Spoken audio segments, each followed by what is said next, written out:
sepanjang 300 meter dan benang sepanjang 25.000 meter, juga menggunakan benang emas dan bingkai kain sutra agar Al-Quran buatannya semakin indah dipandang. Nasi membagi proses menyelesaikan sulaman Al-Quran dalam 2 fase. Fase pertama adalah menyusun kembali ayat Al-Quran di atas kain selama 15 tahun.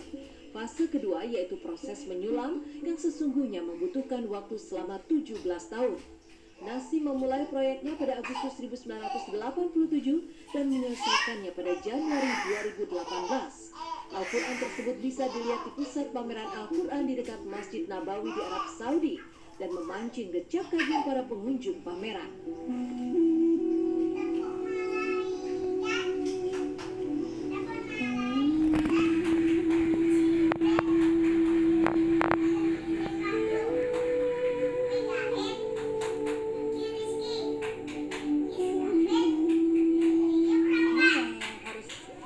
Diperhatikan yang paling penting adalah segi keindahannya saja, namun juga penting dari Al-Quran, esensi dari Al-Quran adalah Al-Quran itu dibaca. Al-Quran itu mau paham kita tidak paham, tetap Al-Quran senantiasa harus dibaca. Adapun Al-Quran sebagai sebuah kesenian dari kaligrafi, hal yang baik, namun jauh lebih baik adalah apabila hak-hak Al-Quran kita tunaikan. Ingat pesan Rasul, khairukum man ta'allama Al-Quran wa 'allama, sebaik-baik orang adalah yang belajar Al-Quran. Jadi jangan cuma dipasang di tembok atau dijadikan sebuah hiasan saja atau dijadikan sebagai mahar misalnya bagi sebagian orang, tapi tidak pernah disentuh. Sebaik-baik orang adalah yang belajar Quran dan kemudian mengajarkannya.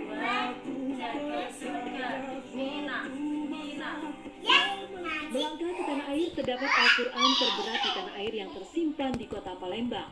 Dibilang terberat lantaran Al-Quran 30 juz ini terbuat dari kayu tembesu yang dilengkapi ukuran khas tradisional Palembang. Al-Quran yang disebut sebagai Al-Quran Al-Akbar ini tersusun rapi di bait Al-Quran Akbar setinggi 15 meter, memiliki 315 potongan papan tembesu berukuran 177 x 140 cm.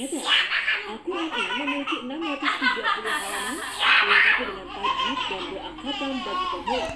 Al-Quran ini dibuat pada 2002 dan selesai 7 tahun kemudian, atau tepatnya pada 2009 oleh warga Sumatera Selatan.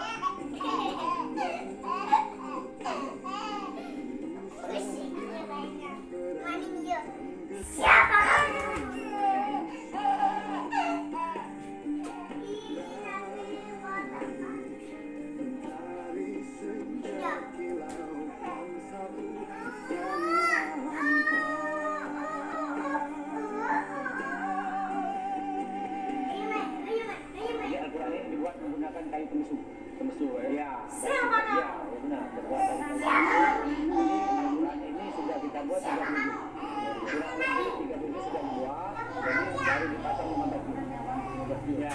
Masya Allah, alhamdulillah, ternyata Quran besar sedunia itu adanya di sini, di Indonesia. Dengarnya aja udah bergetar hati. Insya Allah dikasih kesempatan sama Allah untuk bisa melihat sendiri kalam ilahi itu wujudnya seperti apa.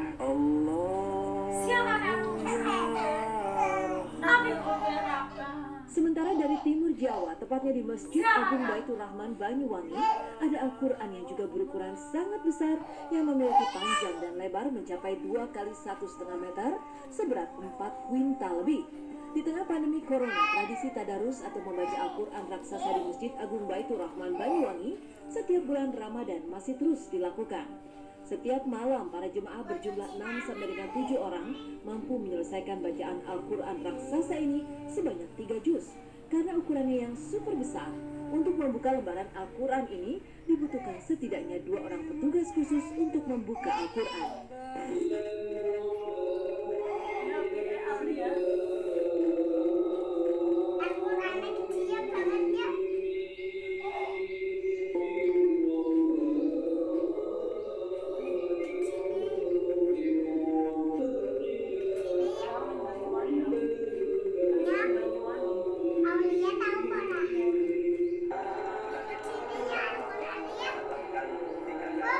Ini yang buka harus orang tua, Pak ya.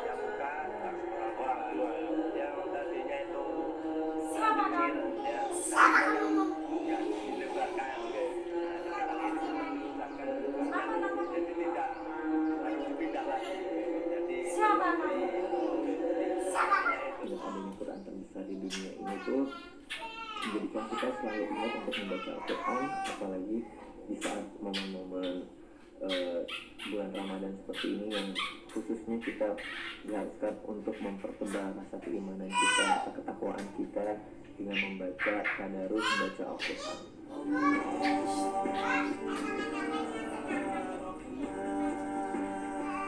Al-Quran ialah sebenar-benarnya kitab suci berisi Allah Subhanahu wa Ta'ala kepada Nabi Muhammad Sallallahu Alaihi Wasallam melalui perantara malaikat Jibril dan menjadi salah satu mukjizat Rasulullah Sallallahu Alaihi Wasallam.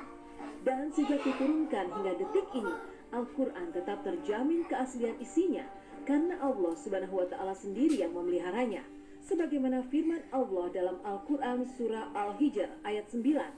Sesungguhnya kamilah yang menurunkan Al-Quran, dan sesungguhnya kami pula yang benar-benar memeliharanya. Tidak hanya itu, keajaiban yang disandang Al-Quran.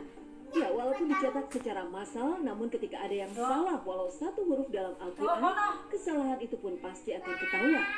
Karenanya, tidak ada manusia yang bisa membuat Al-Quran, tidak ada yang bisa membuat ayat Al-Quran, dan tidak ada pula yang bisa membuat satu surat seperti Al-Quran.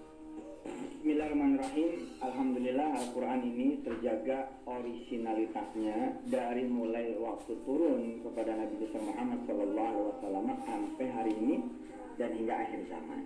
Bukti bahwa Al-Quran ini dari mulai cetakan yang pertama zaman Utsman ya sampai kemudian hari ini itu benar-benar terjaga kelestariannya.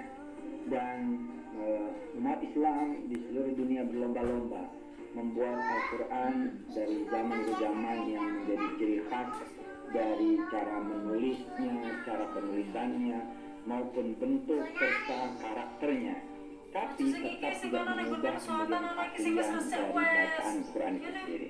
Tentu ini merupakan sebuah hal yang menggembirakan dan sekaligus menunjukkan bahwa Al-Quran ini memang mukjizat dari Allah Subhanahu wa Ta'ala. Kepada Nabi besar Muhammad dan kepada kita semua umatnya Nabi.